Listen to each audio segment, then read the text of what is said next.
Sometimes life goes a little off course. That's why you need a podcast host that can go a little off topic. This is the podcast that will give you straight talk about everything life throws at you. Welcome to another episode of Off Topic with Tom Powell. And here he is. This is Tom Powell.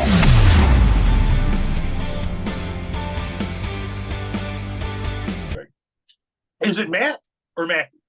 Dude, either one, honestly. Like 50% of the people I know call me Matt. The other 50 call me Matthew, and I don't really have a big preference. Or do you prefer the barefoot neighbor? Nah, we can go with Matt or Matthew. Well, how the hell are you, man? Man, I'm good. I'm wore out. I've been testing recipes all week, so. Well, I won't take too much of your time. I'll try to make this brief for you.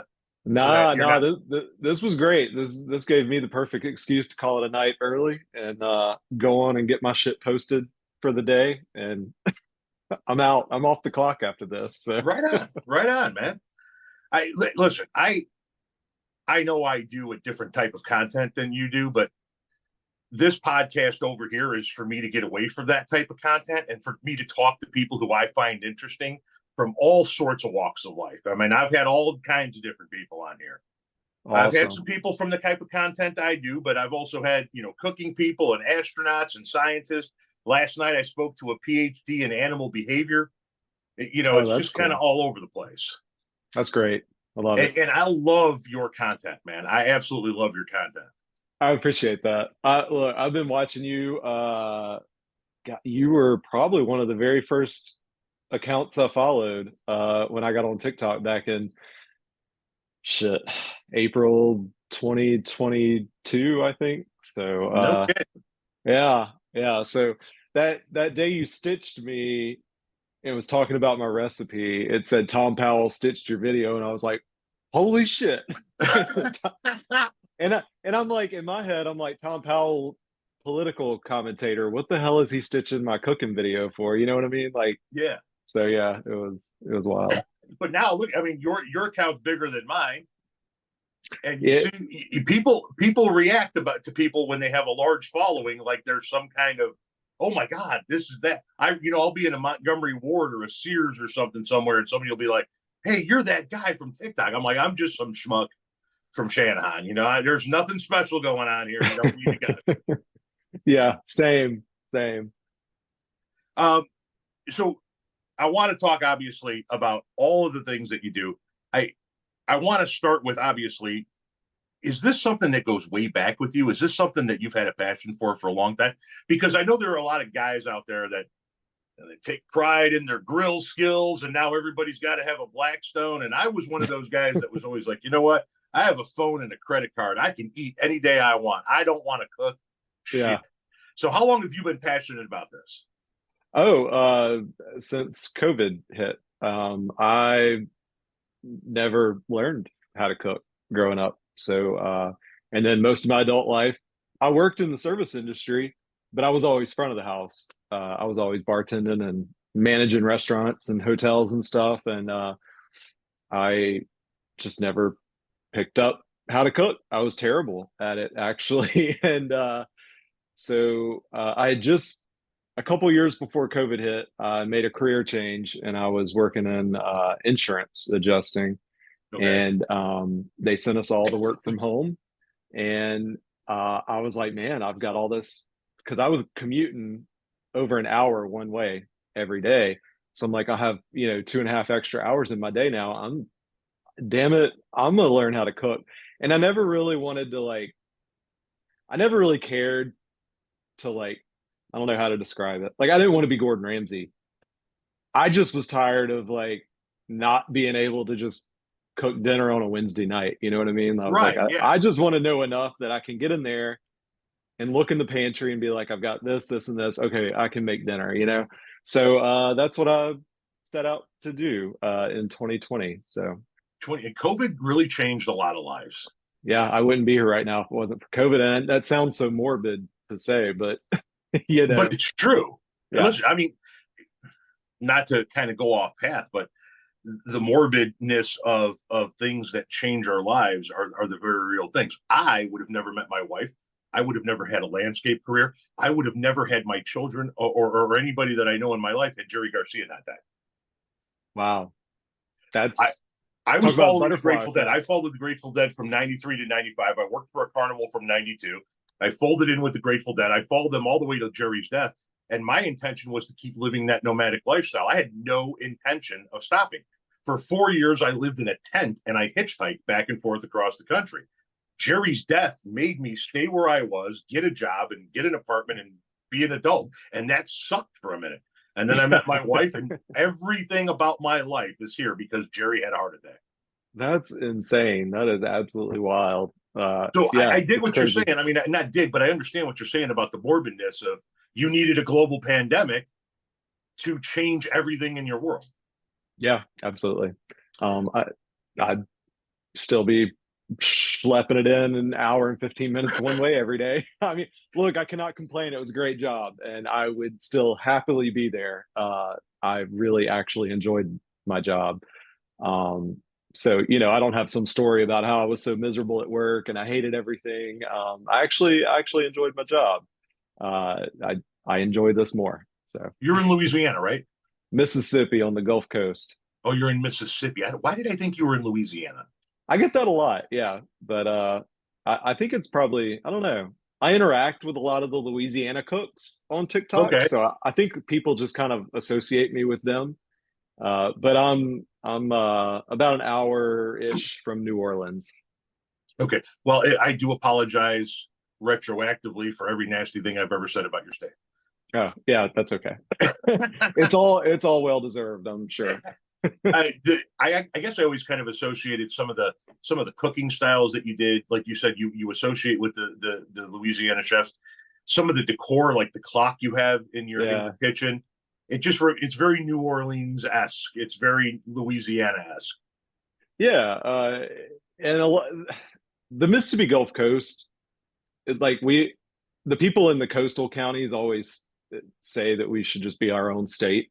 There should be like a North Mississippi and a South Mississippi because the coastal counties are a completely different vibe than the rest of the state. And yeah, it's like this mishmash of all kind of stuff, and there's a lot of that South Louisiana culture that seeps over into the Mississippi coast. So yeah, total fair assessment.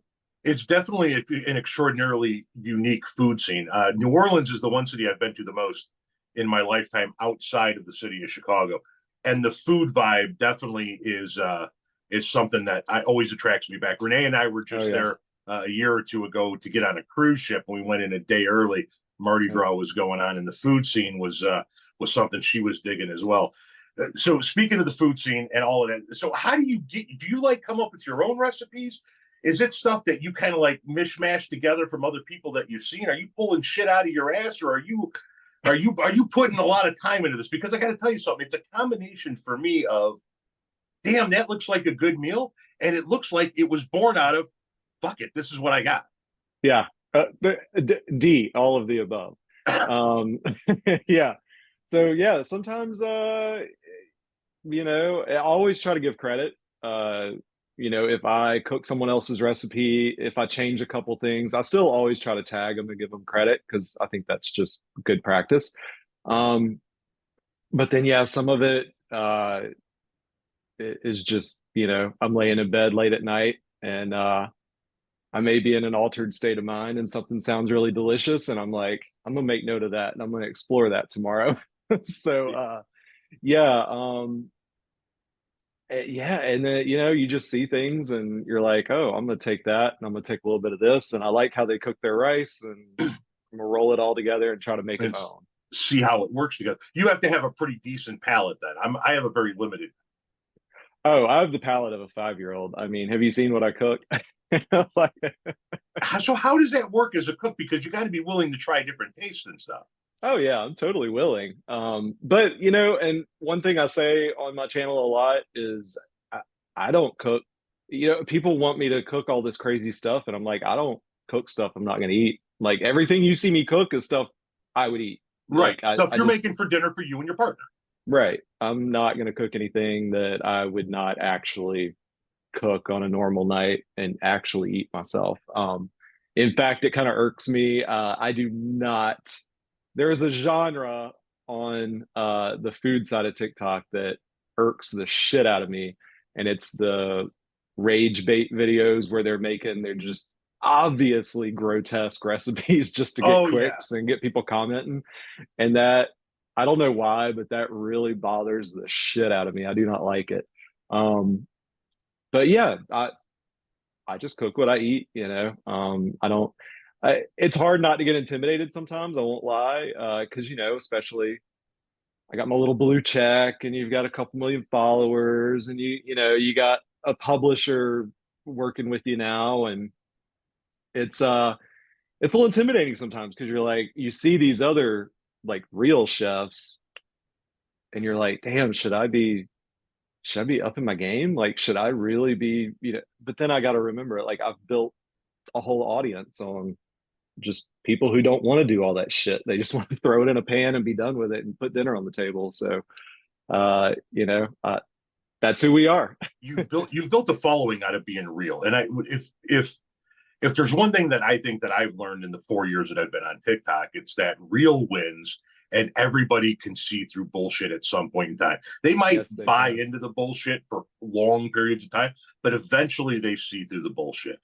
Oh And yeah. the more real that a content creator, no matter what it is, whether it be politics, cooking, if they're out there, doing food reviews at restaurants, whatever the case may be, if it's contrived, if it's staged, if it's bullshit, that everybody's going to see through it.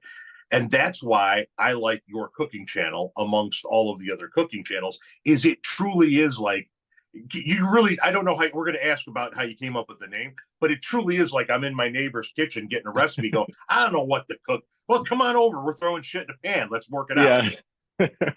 That's awesome. And that's why sometimes, you know, sometimes I'll be in the middle of a video and I'll say, you know, Walmart delivery substituted this, or I thought I had this, but I didn't, so we're using this. And I made that decision a long time ago that I wasn't going to stop and go to the store. And, you know, we were, because that's just real life. People are, you know, you're in the middle of cooking and you don't have time to stop and go to the store and get something else. You got to just use what you got. So I try to leave those little errors in there because, you know, it's useful.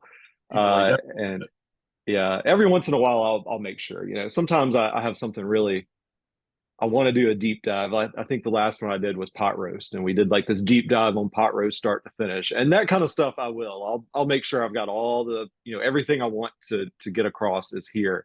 But yeah, a lot of times I'm just throwing shit in the pan, and if we've got it, we've got it. If we don't, we're not going back to the store. So how did you come up with the name Barefoot Neighbor? What does it represent anything? Yeah, so I was not gonna cook originally. I was doing a lot of DIY around my house because again, I had all this extra time on my hands. I was working from home, so I was building all this stuff and doing all these projects and painting and um, working on my fence. And the friend that talked me into creating a TikTok account told me you should really put your DIY projects on TikTok. And I was like, nobody's gonna watch that. She's like, people will watch that, I promise. So she's like, you know, if you get enough views, like you might get a like DeWalt might send you a power saw or so, you know, just some tools or whatever. And I was like, all right, cool, yeah, we'll do that.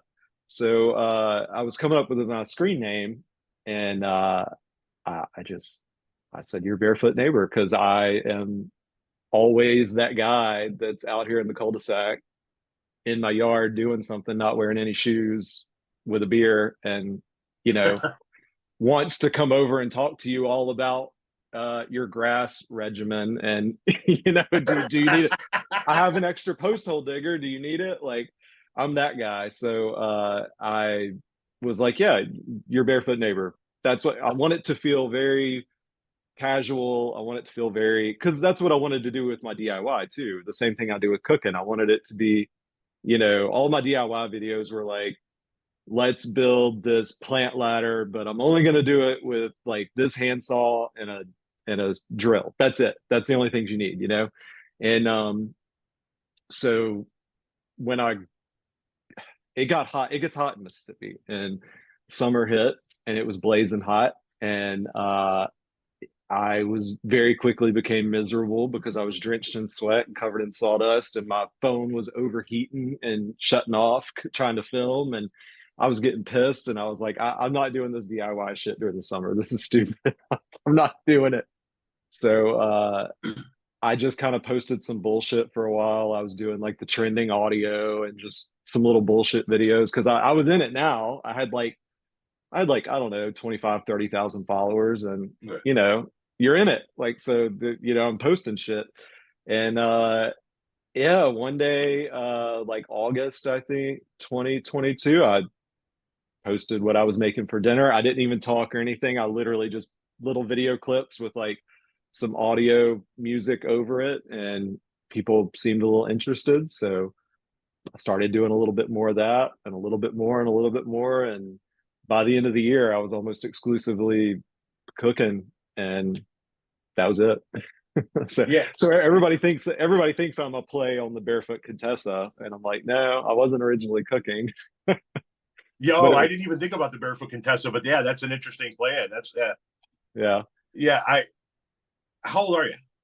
I just made 42 in September. 42. Okay. Hopefully this doesn't happen to you. I'm 52. I'm a solid 10 years older than you. And I lived my life barefoot. I still can't stand shoes. I can't stand socks.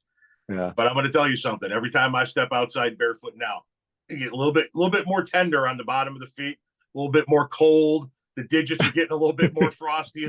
Now you're down in Mississippi. You don't have to deal with our Chicago winters, but No. I find myself actually wearing gym shoes and socks in January these days when I would put on my slides to go to the grocery store in 30-degree weather. So that barefoot thing is fun, but I'm going to tell you something. When that age odometer rolls over to 50, it turns into a bit of a bitch.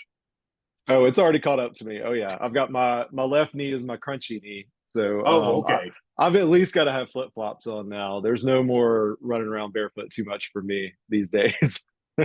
And I mean, and good on the name too, right? I mean, I couldn't think of anything to come up with when I was doing content on Facebook and Twitter, and I was still landscaping.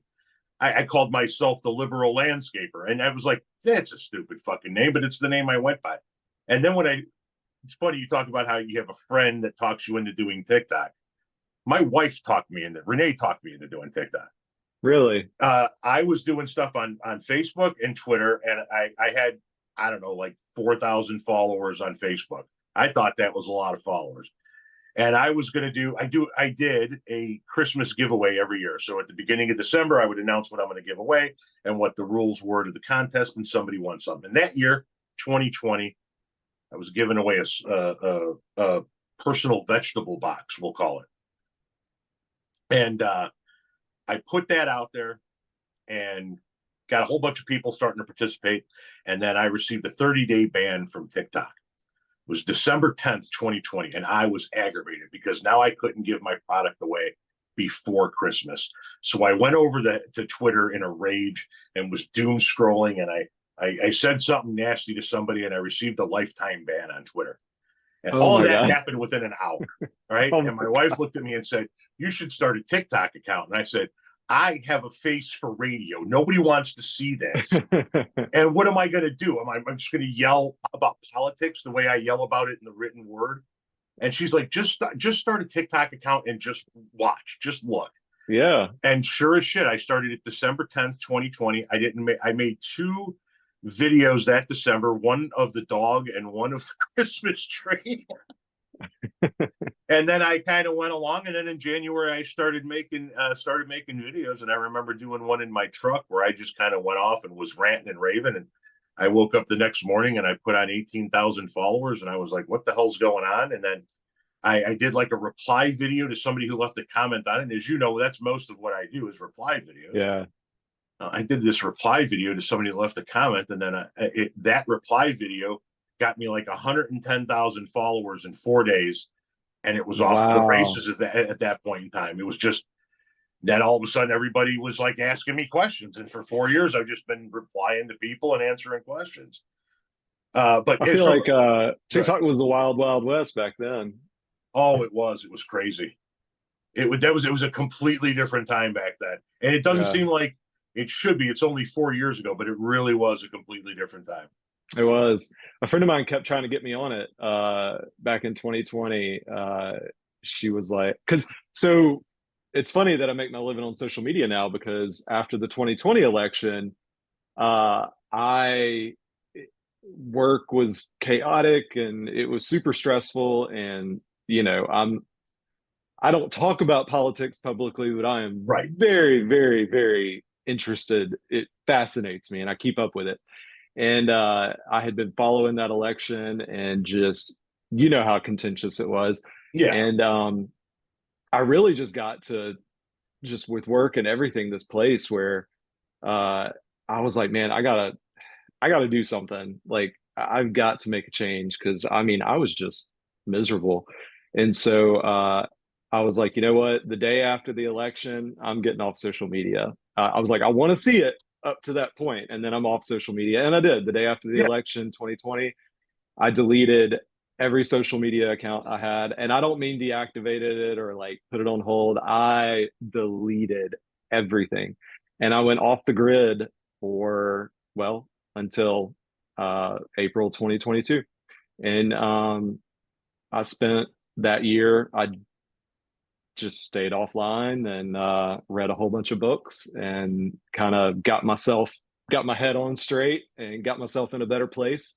And yeah, a friend of mine kept telling me, like 2020, 2021, she's like, you got to get on TikTok. Like it's Yeah. you would love TikTok. Even you don't have to post, just get on there and just scroll. Like it's so like there's anything you could ever want to see is on TikTok. And I'm like, nope, nope, nope. I'm off social media. I'm not getting on it. And so I kind of missed the whole boom right there during COVID when everybody was on it. And I came in on 2022. But yeah, so it's kind of funny now. I make my living here. Yeah, and you make a living because once again you're doing things that people want to see, and from that cooking aspect. So you say that you taught yourself how to cook. So did you grow up in houses where there was a lot of cooking going on? Oh, absolutely. I grew up in that very old school Southern household. But none of it ever stuck. No, well, um, so my dad's a Faithway Landmark Missionary Baptist preacher, and my mom's just a very old school Southern woman. And I had two younger sisters. I was not expected to be in the kitchen. I was expected to have my ass outside following my dad around, holding the flashlight or doing whatever he was doing. Now, both my sisters are excellent cooks, but and it's not that it was discouraged. If I ever walked in the kitchen and asked my mom what she was doing, she'd have told me. I mean, it wasn't like I was kept out of the kitchen. I just wasn't expected to be in there. And what 13-year-old boy wants to go be in the kitchen? Like I didn't have any interest in it. So yeah, I never picked it up. Same with me. So I come from actually two different types of families that cook. My father is Southern Indiana hillbillies, that do a lot of home cooking, a lot of heavy Southern, not Southern like you guys, obviously, but a lot of heavy Southern meals. And then my mother is my grandfather on my mother's side was Sicilian, born Oh, okay. Sicily and immigrated. So a lot of those heavy Italian meals. But in either family, there was no eating out, right? There was a lot. Everybody cooked at home, and they cooked Same. big meals at home. Yep. And everybody, and Sunday, everybody was at my grandparents' house, my Italian grandfather's house for dinner. The whole, aunts, uncles, cousins, the whole shooting match, and none of it ever stuck with me. And then when I met my wife, she's like, "You didn't pick up any cooking from any of that?" I'm like, "No, I'll be a confession for the record here. I am 52 years old. I have never put a piece of meat on a grill a day in my life." I don't grill. She does all of the grilling. I just Yeah. started learning in the last 2.5 to 3 years how to cook inside, and I kind of dig it. I got to be honest with you. It's like there are nights like I'm not like you talk about where I've seen your videos where you're like, I don't want to make this fucking video. I don't want to make this fucking meal. But god damn it, everybody wants a fucking video, so I'll make it. And there are nights where I got to make dinner where I'm like, yeah, I'm just fuck this shit. But then there are nights where hey, I'll get into it. Yeah, I'll get all the prep work and everything. It is kind of fun. It's kind of it it gets is the fun. brain moving. It's fun. I remember when I first started teaching myself, like I fucked up. I fucked up a lot of groceries, man. There was a lot of shit went in the trash. But man, it is such a good feeling. It's such an accomplishment when you like just put the time in on something and it comes out good and you're like, oh my God, this is delicious. It is such a great feeling. And yeah, it's a lot of fun. I it's a job now. I mean, it Yeah. is what it is. It's a job, and there are a lot of nights when I do not want to get in front of that camera, but I haven't posted a video in 3 days, and I've got bills to pay, and my publisher's like, "Hey, you got to promote your book," so I'm like, "All right, let me drag this camera in the kitchen." But usually, once I get the camera rolling and I get going and talking to the camera, it's cool. And then I I might be a nerd. I like editing my videos afterwards. If I don't do it right away, I'm never going to do it. I'm not one of those people that can batch up a lot of raw footage and then get up 3 days from now and work on it. If I don't edit it right then and there, I'm never going to go back and touch it again. So a lot of times, if we put something in the oven or I say cover this pot and we're going to let it simmer for 15 minutes, I'm immediately editing everything I've got up to that point. So then all I've got to do is tack on my taste test and get it posted. But yeah, once I get into it, I usually enjoy it. But man, it's a bitch getting in there some nights Are and you dragging that recording? camera. Are you recording exclusively on TikTok? You use CapCut, or do you just record on your phone and then piece things together? Yeah, I just record on my phone and then put it in CapCut. Oh, And okay, great. and Yeah, then yeah, because I learned a long time ago, Instagram doesn't like it too much when you got that TikTok watermark. So yeah, I started using RAW. That way I can, because I was almost exclusively TikTok for God the first year, and I was just kind of downloading them from TikTok and throwing them on Instagram. I didn't really care. I wasn't paying much attention. And then when I got offered to do my first cookbook in 2023, I was like, all right, like I got to get serious. I got to build up a Facebook following and all that. I was not excited about Facebook. I'll admit, because Facebook's a whole different crowd. I'm sure I don't have to tell you that. yeah. Uh, totally different vibe than TikTok. Yes, But I just kept at it and kept at it and kept at it, and eventually, your people find you there, and kind of it eventually becomes okay. You just got to keep working at it. yeah, yeah. Now, building an audience can be a pain. Obviously, that's what I like about TikTok with the organic growth. Like, I didn't really do anything to gain 1.5 million followers. And I don't even know really how to edit videos for crying out loud. I mean, I just press the record and then Yeah, and then press publish and then everybody throws some captions on it and everybody goes, "Oh, that's awesome." I'm like, okay, yeah, that's whatever. I just started using CapCut like in the last month just for a few videos here and there. I like everything is recorded just straight on TikTok. Have you ever heard of Clapper? yes, I made an account back during the first, like, oh my God, they're going to ban TikTok. What was it, like a year ago, and everybody's Yeah. going to go to Clapper. Yeah, I made an account there, but I think I very quickly abandoned it. I have not Yeah. been back. We all kind of did an exodus from TikTok when they were banning everybody's accounts a few years ago. You couldn't say anything without catching a perma ban or without catching Yeah, a 3 month ban. And so we all kind of made accounts over there, and I built up like 50,000 followers, and I got verified over there. And I was like, well, maybe this is the place we're going to be. But then TikTok was like, no, listen, we're cool. Just come back. We won't ban your stuff. And all of a sudden, it was working out. So then I haven't made a video over there in the longest time, but I still keep it in the back pocket as that go to for when TikTok may eventually get banned. yeah, But who knows? So I listen, know. back to cooking. Is there okay? For example, I am a Mexican and Asian whore, right? I Mhm. love those two genres. You'd think it would be Italian given my heritage, but is there a genre that just like when it comes to actually cooking, eating Mexican's probably my top. Cooking, I love cooking Asian food. Okay. Yeah, I don't man. That's a good one. Cooking, I think I'm always going to gravitate toward that southern bread something and fry it and make gravy kind of. Hmm. That's always going to be, or where I'm at. Eating it though, probably, God, I'm gonna say Italian, man. I can tear up Italian any night of the week. Um, I love Asian, but uh, in the most Caucasian way one can like Asian. I'm the one who wants the crunchy roll with no seaweed. I want soy paper instead. Like very, very Caucasian. Can totally understand that. Can totally Which is understand. another reason I don't really venture out into that when I'm cooking.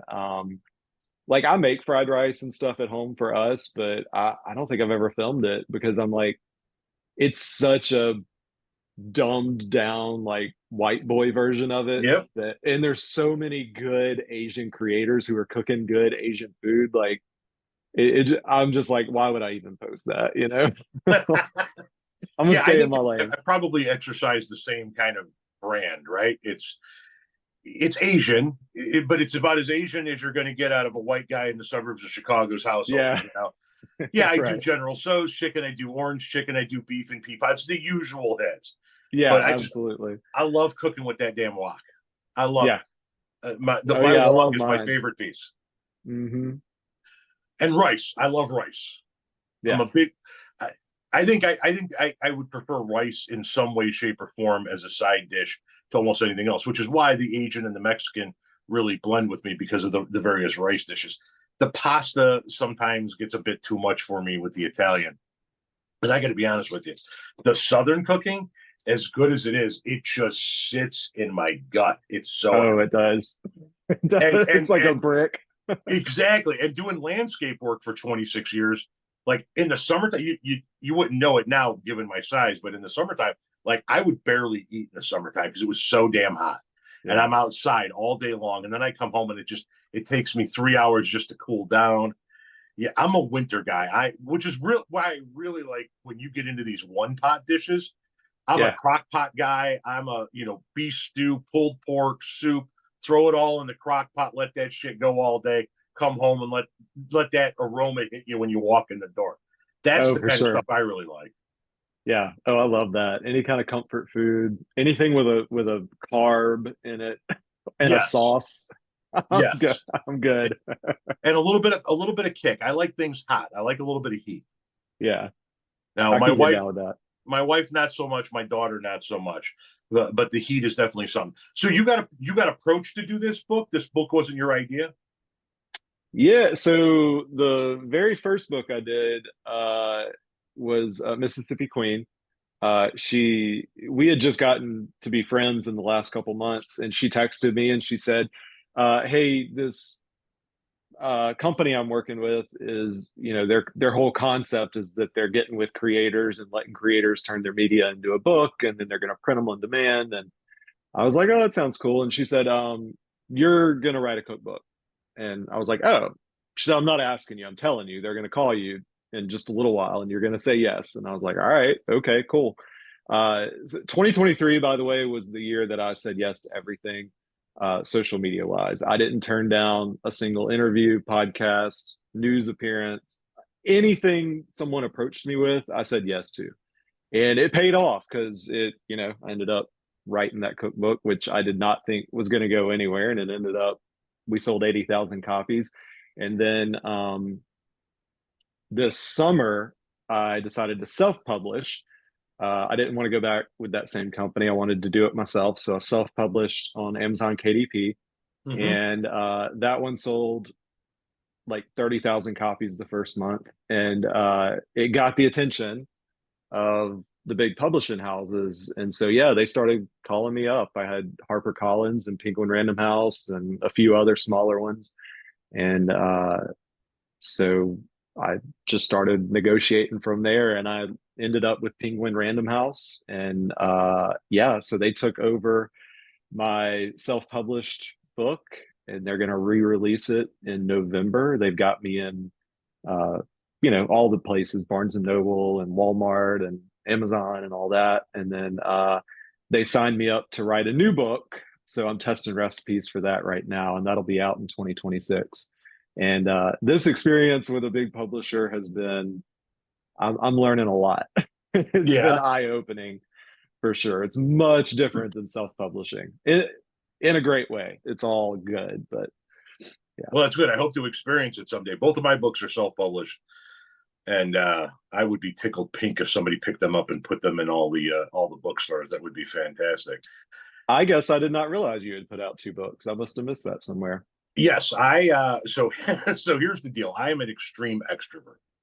I'm the guy that talks to somebody at the gas pump next to me when I'm pumping gas, or the person in the line behind me at the grocery store. And my wife is the exact opposite. Yep, And, I believe and that. in 2018, when I was 45 years old, she was making insane money, and she came to me and said, "Retire. You stop killing yourself. You've been doing this for 26 years. We don't need your money. You're more useful to the family here at the house." So at 45, I retired, and I'm sitting around the house, and I've got no customers, no crew, and no vendors to talk to. And so Yeah. she would come home from work, and I would unload everything that's in my brain and that I saw on the news on her, like she was a fucking bartender, right? And she looked at me and she said, "You should write a book. You have an interesting life. You know, I don't know if you know all of these things about me, but I was the product of an unwanted one-night stand between a 27-year-old drag racer and a 16-year-old high school girl. My parents got divorced when I was 8. My mom, between the ages of 8 and 13, liked to use me as a punching bag. So I had some severe physical child abuse.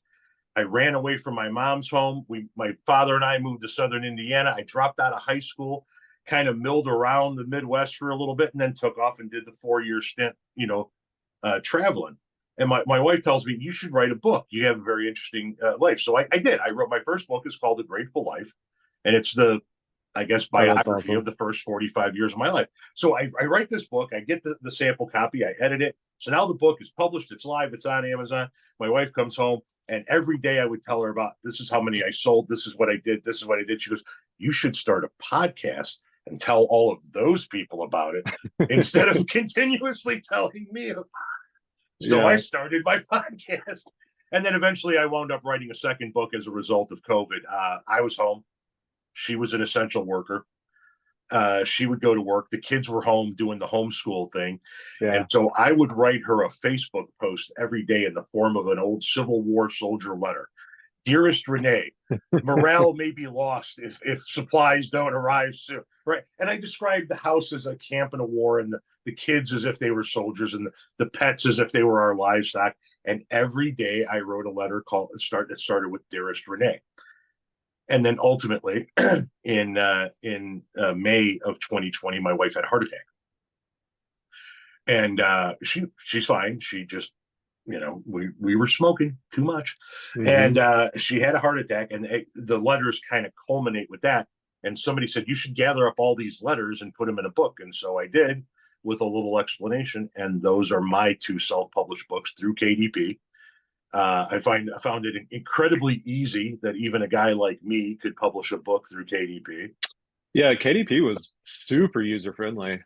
Yeah, all I had to do was get my own ISBN number to make sure that I had the sales rights to it, and everything was Jim Dandy.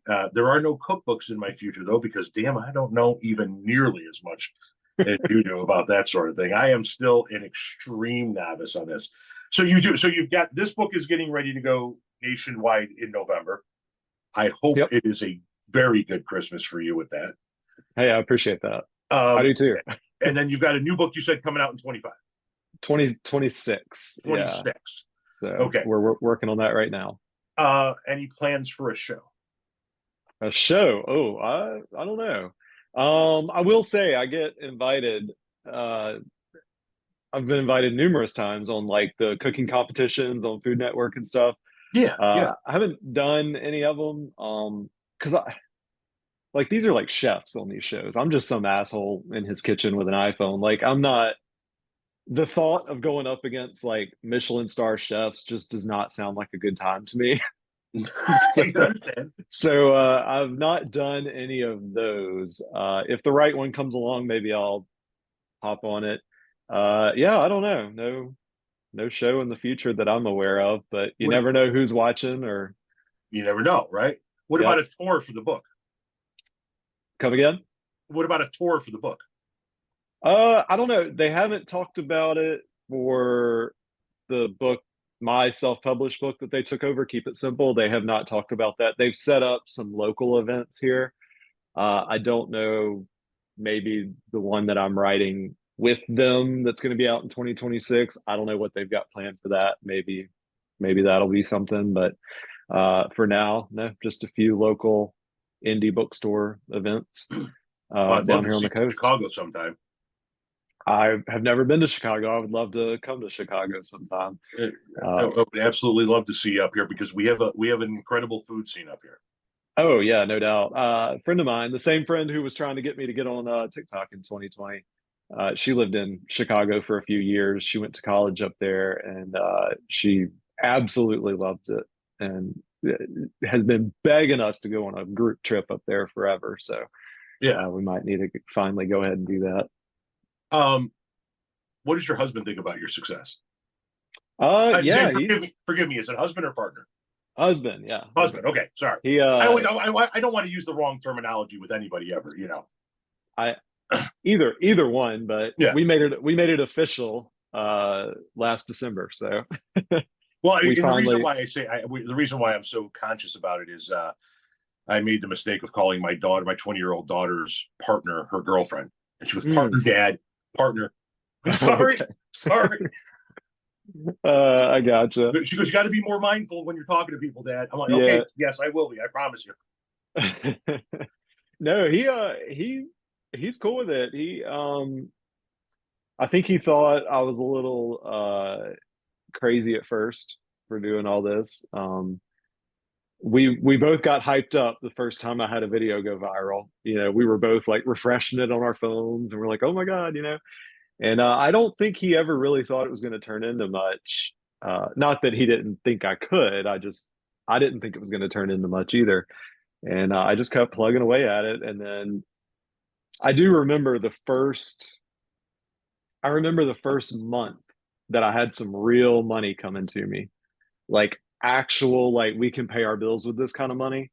And I showed it to him, and I was like, you know, this is what I'm getting deposited next month. And he's like, you're shitting me. There's no way you made that much money. I was like, I'm just showing you what they're showing me.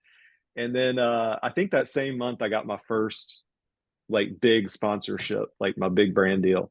And so we had that sponsorship, and then we had that first round of like good money coming in. And I think that's when he was like, damn, okay, all right, we're doing this. So yeah, he's been awesome. He just wrapped up his master's degree last December. So last year he was, you know, balls deep in getting his master's completed. But this year that's off his plate. So he's really been jumping in behind the scenes with me, and he does a lot of work, you know, behind everything. And he got this cookbook, but this cookbook would not be anywhere near complete without him, because I do not have the patience to sit down at a computer and figure out like Adobe Photoshop and stuff and get a cover made. Like I would never in a million years do all that. So yeah, he's super supportive. He's a great sport every time there's an event that I get invited to and he comes. He's such a good sport about it, because I know that cannot be a good time just standing there while I'm shaking hands and kissing babies and taking pictures and you know. So on that note, whenever anybody comes up and says hi to me in public and Renee is with me, she always just kind of fades off into the background. Yeah. And I'll finish talking to the person and I'll turn around and she'll be gone. She'll be like around the block. And she's like, I just don't know what to do. I'm like standing there. They want to talk to you. Yeah. And I'm like, well, but disappearing isn't the right either. So, you know, congratulations to CJ on the Masters. Seriously, that's hell of an accomplishment.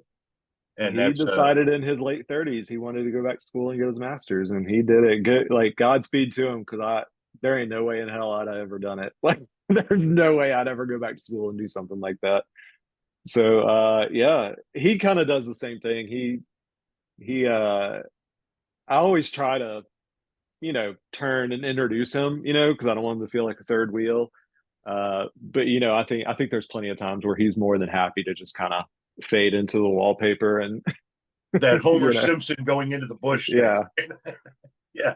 yeah. So, but it's funny because people get, because I mention him, but he's never really on camera a whole lot. He has no desire to be on camera, and so sometimes it's funny because people will blow right past me because they're like, "Oh, you must be CJ," and then like there's people that have turned down pictures with me. They want a picture with CJ to go show everybody they met CJ. I'm like, you're like Bigfoot now, like people get so You're the fired up elusive. about it. He's the elusive Mr. Barefoot Yeah, neighbor that yeah, he everybody needs is. to get a picture with to prove that they've seen him. Yes, absolutely. Yep. Matthew, I listen, man, I love your channel. I absolutely love it. And Hey, I appreciate it. I'm learning recipes from you because I find it to be the kind of recipes that a guy like me can actually do. And it's not the big chefs that are doing the big over the top stuff. And I appreciate a food channel, cooking channel that's kind of geared toward regular folks Yeah, that that's people can identify with. And I think that's the reason why you're knocking on the door of 3 million followers and you've got two cookbooks, soon to be a third one, because of that genuineness. You're a very genuine content creator. And I appreciate that about you, man. hey, thank you. That's exactly what everything you just said is exactly what I want people to take away from my channel is food you'll actually cook, things that are useful. Yeah, Absolutely. You got to promise me if you ever come into Chicago, though, you got to let me know. absolutely. Matt, next time you're in New Orleans, text me. Indeed, will do. Will do. Definitely. Now, listen, you're off the damn clock. Okay. Yeah, Go great. do something to change that mental perspective and put your feet up, brother. All right, man. Thanks, Tom. Thank you very much, man. We'll talk soon. All right. Bye.